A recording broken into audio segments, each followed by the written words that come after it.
أكدت الوكالة الوطنية للمياه والغابات اليوم الثلاثاء أن فرضية وقوع هجمات أسد بمناطق خنيفرة وولماس تبقى مستبعدة.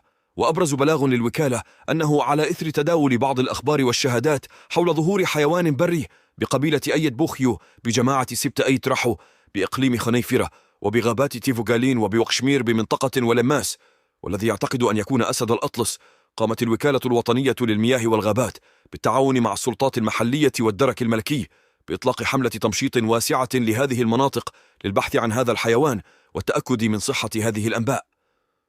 وأوضح المصدر ذاته أن هذه الحملة تضمنت تمشيطا ميدانيا للمناطق التي بلغ عن مشاهدة هذا الحيوان بها، وكذا المجاورة لها للبحث عن وجود آثار لهذا الحيوان وجمع معلومات من الساكنة بهذا الخصوص للقيام بتحليلها من طرف المختصين.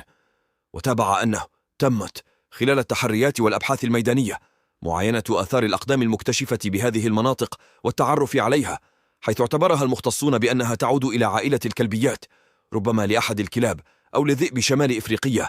إعلان وعلاوة على ذلك يضيف البلاغ أظهر تشريح جثة خروف بولماس، والذي يفترض أنه تعرض لهجوم من قبل الأسد وفقا لشهادات محلية، أن علامات العضة لا تتطابق مع علامات عضة الأسد على اعتبار أنها صغيرة نسبيا، مما يستبعد فرضية القطيات الكبيرة ويرجح إلى حد ما فرضية الكلبيات.